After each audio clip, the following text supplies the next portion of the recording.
Over the years, the CDC and many other health organizations have raised concerns about excessive screen time and its impact on physical and mental health. Joining us today is Dr. Dimitrios Tsatiris, a psychiatrist with Summa Behavioral Health Institute and clinical assistant professor of psychiatry at Northeast Ohio Medical University. He'll discuss mental health outcomes related to screen time and healthy ways to manage screen time to promote mental well-being. This is Healthy Vitals, a podcast from Summa Health. I'm Scott Webb. Doctor, it's nice to have you here today. I was telling you that I have a little bit of a maybe more vested interest in this topic than some other topics that I've hosted for Summa Health, simply because I have a 17-year-old. She loves her phone. She's always on her phone. She's always looking at her phone. And screen time, I think, is something that's particularly relevant to parents, but humans, adults, kids, everybody. So let's start there. Let's define screen time and what kinds of activities are typically included under that term. Well, Scott, appreciate the invitation, and I empathize with you. I've got a 6-year-old and an 8-year-old, and that's something that we also have to take care of at our own home as well. Screen time, it refers to the amount of time that we spend using electronic devices with screens.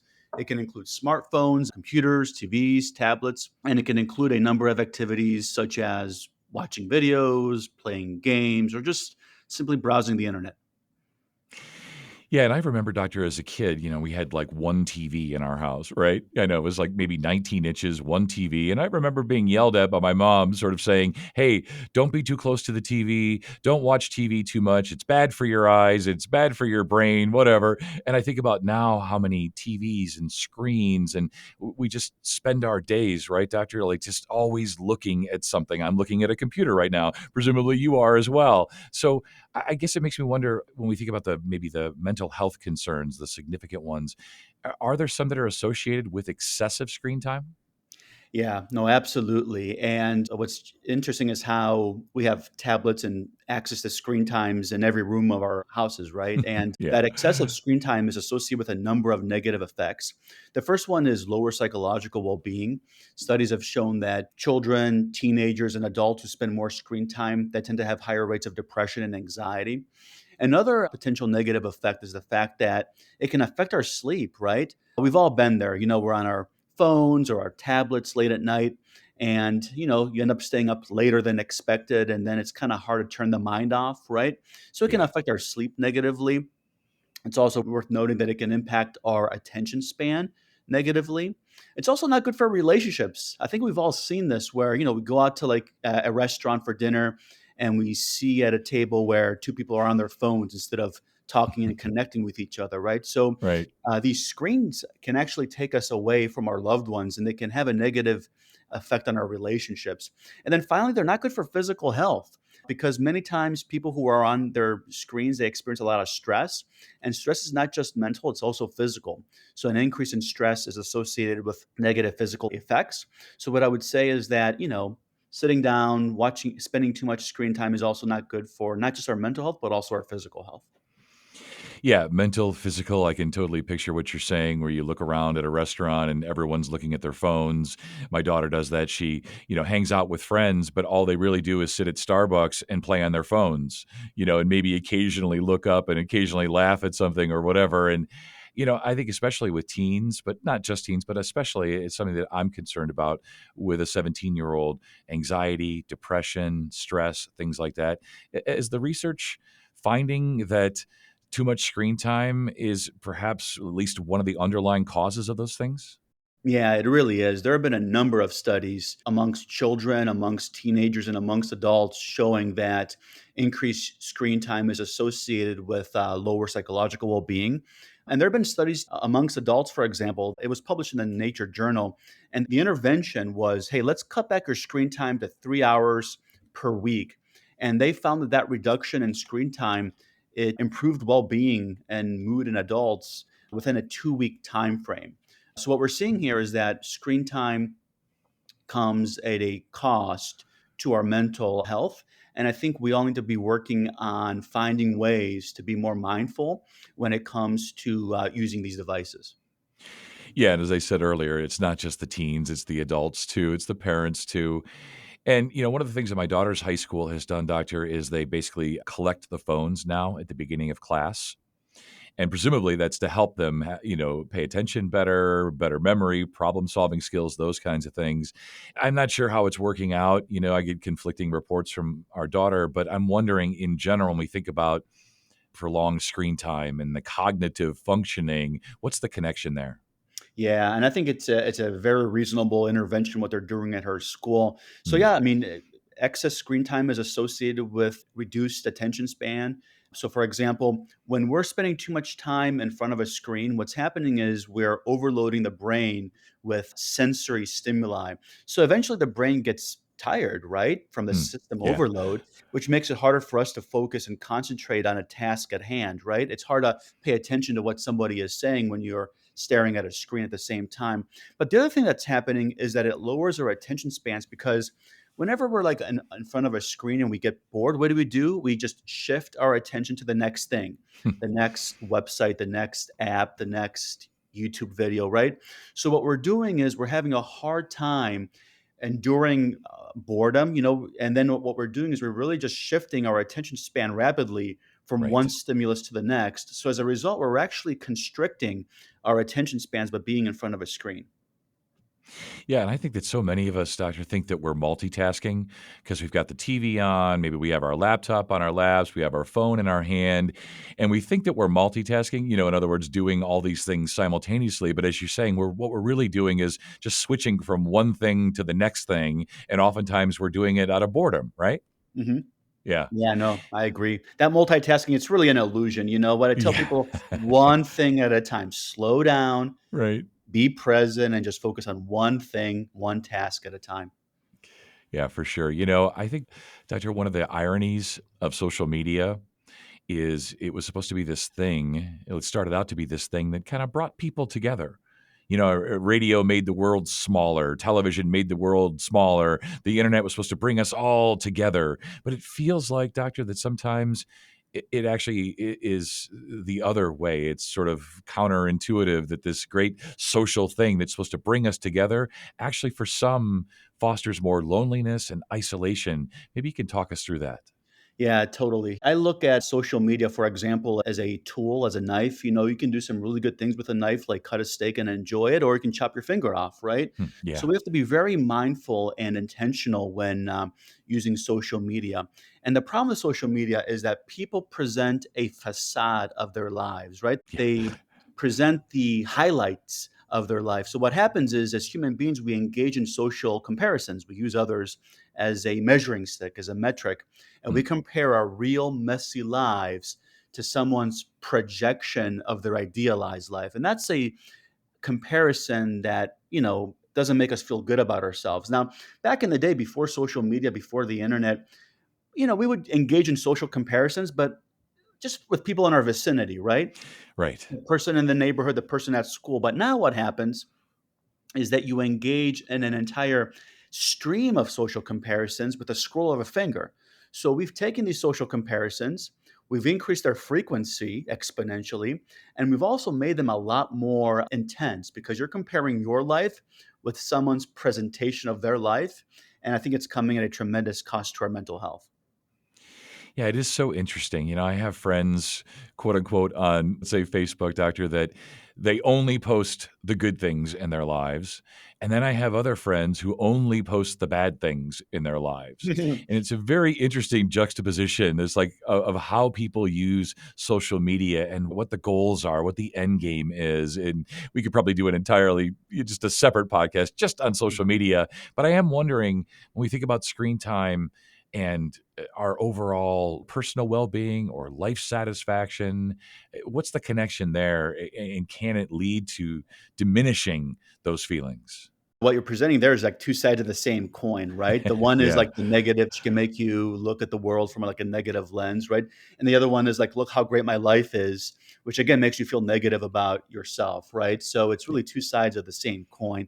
So because of all the sensory overload that we're exposed to, it can certainly play a role in decreased life satisfaction, right? Like, "What's wrong with me?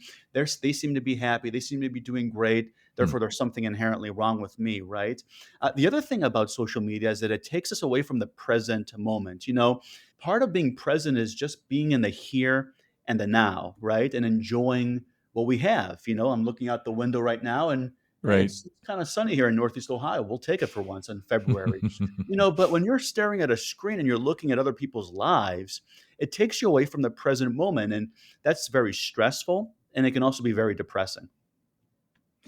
Yeah, it really can. And I know a big initiative or a big concern for schools, parents, when we think about this comparison, is also really about cyberbullying, which is a term that gets thrown around a lot, but it really happens a lot, whether it's through TikTok or Snapchat or whatever our kids are using. So, what are your thoughts about the screen time and our self esteem? And then, what happens when we start comparing ourselves, or our kids are comparing themselves, or they're being bullied because they're not what Johnny is, or so to speak. You know what I mean? Yeah. As I answer that question, I remember when I was in high school 25 years ago, and Hmm. teenagers can sometimes be mean. But the one good thing about that time was that when I was home, right? No one Right. had access to me, and I could just kind of be present with my family. But now it's much harder for teenagers nowadays because with social media, we're more easily accessible. And that's again a double-edged sword. It can be beneficial if you're trying to access a friend and reach out to a friend. But if there's a bully out there and you're a teenager and you're home, well, now that bully can reach out to you via social media, right? So Yeah. cyberbullying is a very real phenomenon. And it comes at a significant cost to the mental health of children and teenagers because they care about identity. They care about what their peers think about them, right? Right. And it's different as an adult, where our identities are a lot more ingrained versus being a teenager or a kid where you really care about what other people think of you, right? Yeah. So, one of the negatives of social media is that we've become more easily accessible. And you can see how that can make cyberbullying a big problem for kids and teenagers. Yeah, and they all know where each other is because they share their location, and so they can look on Snapchat and see where people are. As you say, there used to be a way for us, doctor, back in the day, the old days, we could go somewhere and get away from school and stress and all of that. But now everybody seems to know where we are and what we're doing and what we're eating and all of that. And as you say, a part of that, a component of that could be cyberbullying. And I want to talk a little bit about, with this technology, be it social media or otherwise, about how some of us, and maybe even our teens, are sort of escaping into it, right? So they're dealing with emotional regulation and coping strategies and things like that, but they may be turning to their screens to just avoid things, right? To Mhm. just avoid those negative emotions. How can we sort of process that? Yeah, as human beings, we all have to cope with our realities, and Yeah. the question Yeah. is whether we use healthy or unhealthy coping strategies. And, a general rule of thumb, healthy strategies take a little more effort, a little more energy, right? Going for a walk, reading a book, right? Whereas unhealthy coping strategies in general, they're easy. They don't take much effort, like going on our screens, right? The problem, though, is that the unhealthy coping strategies, they come with baggage. Hmm. As we said before, too much screen time can come at a cost to our mental and physical and social health. So it's like this vicious cycle that, hey, I'm not feeling well, I'm depressed or I'm anxious or I'm even bored. Right. And instead of doing something healthy about it, like, I don't know, reading a book, going for a walk, talking to a loved one, instead of that, we're just engaging in a strategy, screen time, which it makes us more vulnerable to mental and physical health difficulties. Yeah. When I was younger, doctor, and I'd be in the car, I would listen to music. And if I was in a happy mood, I'd listen to happy music. And if I was having kind of a sad day or a blue day, I might listen to blues or something like that. And now I kind of do that with podcasts as I program my day. I might listen to a more comedic podcast, the sort of the happy side, or maybe true crime, a little bit of the darker side.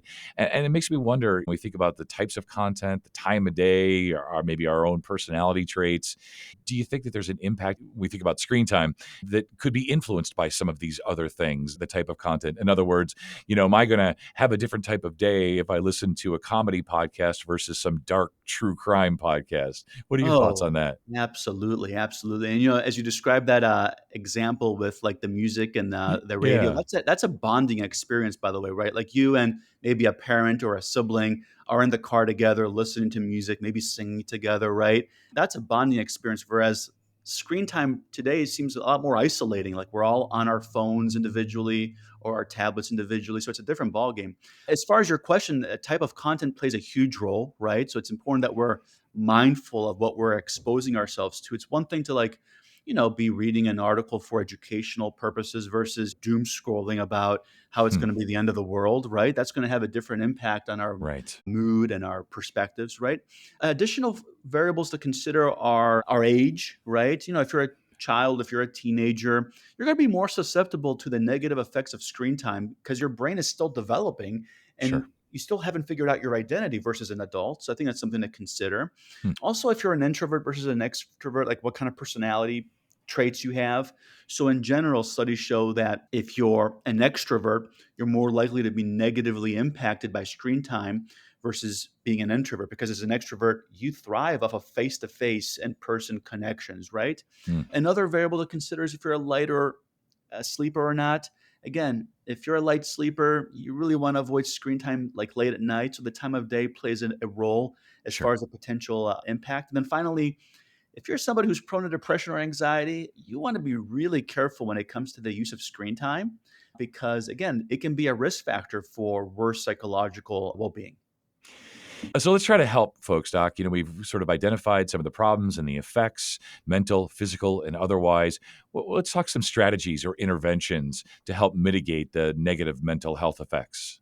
So I think the first thing is knowledge. You can't make changes without knowledge and understanding that screen time can have both positive and negative effects. I don't want everybody like having a panic that, oh my goodness, screen time is like this horrible thing because a lot of good things can come from Sure. internet and social media. But again, it can also have negative effects. So knowledge is number one. Number two, you want to be mindful before consuming screen time. Like before you reach for your phone, for example, press pause and ask yourself, how am I feeling and why am I reaching for my phone?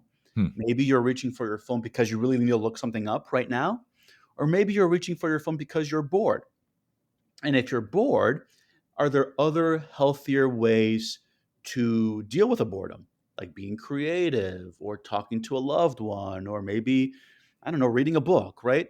Yeah. So take a moment to assess how you're feeling when you reach for screen time. So I think those are a couple strategies having the knowledge and also being mindful before reaching out for the screen.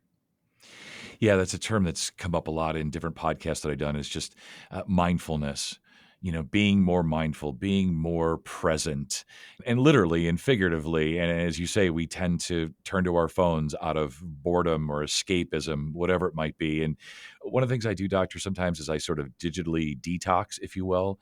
I try to say to myself, okay, I'm not going to use my phone from this time to this time. Or when I wake up in the morning, the first thing I do is not going to be to check my phone and, go on social media and check my email and all of that. I want to have you talk a little bit about that, the digital detoxes, if you will, or just taking regular breaks.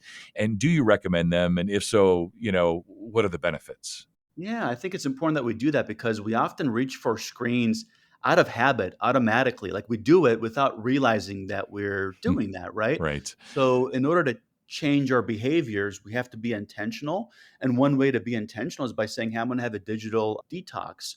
And it's a great way for us to help, like, press pause and just press reset and give the brain a rest from screen time, right? And the beautiful thing about digital detoxes, too, is that it also kind of help you understand like, oh wow, this is the impact that screen time is having on me. Like if you're doing a detox and you're having a really hard time and you're like craving to reach for your phone and you're struggling like, oh my god, it's been 2 hours and I'm having a hard time not reaching for my phone, then you know what that tells me is that like you're really, I don't know, dependent on that phone, on that screen time, Yeah. right? So I think Right. that's valuable data when we do these exercises. So what I tell people is, hey, listen, if you're going to do a detox, that's fine. Start small, Hmm. set realistic goals that are attainable, and make sure that you have planned in advance healthier alternatives. So for example, if you like want to not have screen time first thing in the morning when you wake up, well, what is the alternative behavior that you're going to do at that time? Like maybe you do like a 15-minute mindfulness meditation instead of habitually looking at your phone, right? So just make sure that you have a plan in place to replace the digital detox. Right. Yeah, if we're going to digitally detox, we don't want to just sit there and stare off into space, right? Let's make a productive use of that time. As you say, have a plan. I just want to finish up here. I know that some of my students use these different things to track their social media time, their screen time, all that kind of stuff on their phone. So maybe you can talk about some of the tools or resources that can help us to monitor and manage and ultimately and hopefully and ideally minimize the negative effects on our mental health. Sure. Here's the one thing that I do. When I get home, the first thing that I do, in the mudroom is I take off my wallet, my keys, and my cell phone, and I leave them there, so Hmm. that way when I'm home, I am present with my family Yeah. and I've created some distance between me and my phone because even if you have your phone on silent, just having it in your pocket is a distraction. It just makes it easier for you to go on your phone and be distracted. As far as some other tools, I would say that, keep track of how much time you spend. So, like our smartphones, they have built in features to monitor screen time. So, just have the data like how much time do you spend a day with as far as screen time? Is it 4 hours, 2 hours, 6 hours? And how can you reduce it by even 10%? And what's that like, right? Right. Even if you're on social media, they have features that monitor your screen time and they set you a reminder when you've reached that designated limit. So for me, it's like 15 minutes and that's it. And that can be a powerful reminder to help you limit screen time and social media time. Yeah, and it can only help, whether it's our kids, their parents. I think about my daughter, as I mentioned, 17. I suspect that she has her eyes on a screen virtually, the entire day when she's awake. So when she's awake, she's staring at her phone and then she sleeps maybe for between 6 and 8 hours. And I know it's not healthy and I want to be a better parent, as I know we all do. So I Sure. appreciate your time, your expertise today, a lot of food for thought. Thank you so much. Thank you for having me on the podcast. And for more information, go to summahealth.org/behavioral. And if you enjoyed this episode of Healthy Vitals, we'd love it if you'd leave us a review. Your review helps others find our educational content. I'm Scott Webb. Thanks for listening, and we'll talk again next time.